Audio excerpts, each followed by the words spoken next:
Hello everyone, welcome to my Bold and Beautiful Now channel. This episode of The Bold and the Beautiful delivered conflict on every level: corporate warfare, sibling resentment, romantic devastation, and one calculated act of manipulation that may permanently alter two young lives. At the Forrester mansion, Ridge Forrester stunned everyone by owning his mistakes, then immediately went to battle with Bill Spencer and Katie Logan Spencer. Across town at Forrester Creations, Ivy Forrester crossed a dangerous line, orchestrating a heartbreak that left Electra Forrester in tears and in RJ Forrester's arms. Let's unpack the fallout. Ridge admits the unthinkable. At the Forrester mansion, Brooke Logan Forrester was doing what Brooke does best: assigning blame. In her view, Eric's health crisis was entirely Katie's fault. Katie had pushed him, exploited his need for relevance, and nearly worked him into another medical emergency. Bill Spencer entered with Donna Logan Forrester and fired back with brutal honesty. Brooke and Ridge had discarded Eric first. And then came the shock. Ridge came downstairs and calmly said Bill was right. They had done that. It was a rare moment of clarity. Ridge confessed that after talking with his father, he realized he hadn't truly listened. He'd decided what was best for Eric without hearing what Eric actually wanted. For a character often defined by ego, this was significant. But humility has limits. The corporate gloves come off. After Donna went upstairs to check on Eric, Ridge pivoted from introspection to action. Eric would not be working for the Spencers anymore. He told Katie and Bill to rip up the contract. Katie immediately pushed back, accusing Ridge of doing exactly what he just admitted was wrong, speaking for Eric. Ridge countered with a new narrative. Eric only went to Logan because he felt there was no place for him at Forrester Creations. Now, Ridge insisted, that had changed. He was offering his father a home again. To Bill, it sounded like opportunism. To Katie, it sounded like control. To Ridge, it sounded like redemption. You gave him nothing. The confrontation escalated quickly. Bill warned he wouldn't let Eric walk away from their deal. Katie began listing everything they'd offered Eric: creative freedom, appreciation, a fresh start. Ridge exploded. You gave him nothing. In his eyes, they had simply capitalized on a wounded man's pride. And with that, Ridge made a declaration that may ignite a full-blown fashion war. Eric Forrester is coming home. The message was clear. This wasn't just about family, it was about legacy. Ridge would not allow Bill Spencer to build Logan into a powerhouse using the Forrester name. The boardroom battle lines are officially drawn. Ivy crosses a line. While the adults waged war at the mansion, something far more insidious was unfolding at Forrester Creations. In the design office, Ivy Forrester replayed the memory of Electra Will writing Will Spencer a heartfelt letter, a letter meant to repair their relationship. Then, Ivy quietly admitted what she had done. She stole it. "We couldn't have that, Electra. It was for your own good." The justification was chilling. She believes she's protecting her niece, but what she's actually doing is manipulating her future. A perfect storm of timing. Across the hall, Carter Walton could see that Will was spiraling. He admitted he felt like he was losing everything with Electra. At the same time, Electra stood in the showroom, hopeful.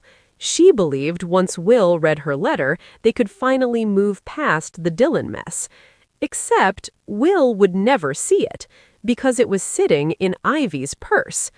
The tragedy here isn't just deception, it's timing. Both of them want reconciliation, but they're operating on completely different assumptions. RJ makes his move. Back in the main office, RJ Forrester chatted with Carter Walton as two interns invited them out for drinks. Carter politely declined, eager to get home to his wife.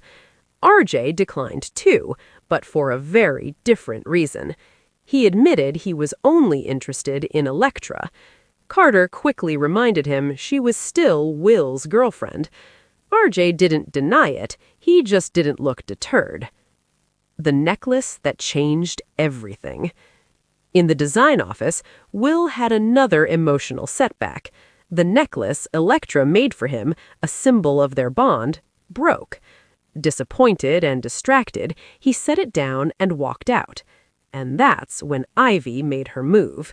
She placed the broken necklace next to where Electra had left the letter. The implication was devastatingly clear. It would look like Will read the letter, then ripped the necklace off in rejection. It was calculated, cruel, and disturbingly effective. Electra's heartbreak. When Electra entered the office and saw the broken necklace, her heart sank. She immediately assumed the worst. He read my letter. He chose Dylan. Tears welled in her eyes as Ivy reappeared, playing the silent witness. Electra didn't confront Will, she didn't ask questions. She simply accepted what the evidence, planted evidence, seemed to show. "You chose Dylan," she whispered. It was a quiet line, but it shattered everything.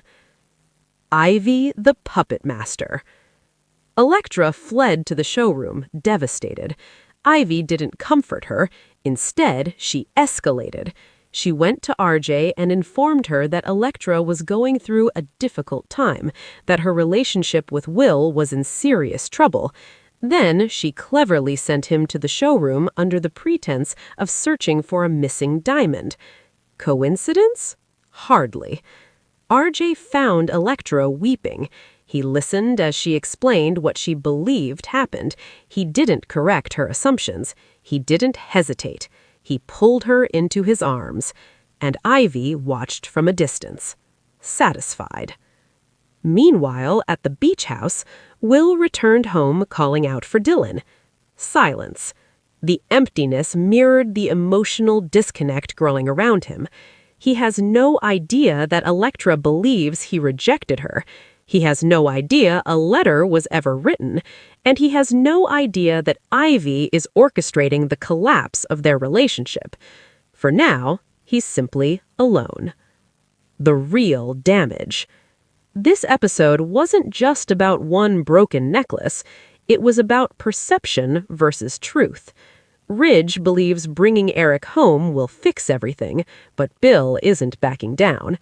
Katie believes she gave Eric opportunity, but Brooke sees exploitation. Electra believes Will chose Dylan, but Will doesn't even know there was a choice. And Ivy believes she's protecting her niece, but she's manipulating her heart. The emotional casualties are mounting. What happens next? Will the truth about the stolen letter come out? Will Electra fall into RJ's arms before learning the full story? Will Bill fight Ridge in court over Eric's contract? Will Eric even agree to leave Logan? And perhaps most importantly, when Ivy's deception is exposed, will anyone forgive her? Because this isn't mild meddling, this is calculated emotional sabotage. And on The Bold and the Beautiful, secrets always surface. The only question is, how much damage will be done before they do? Stay tuned. The war for legacy has begun, and the war for Electra's heart may be even bloodier.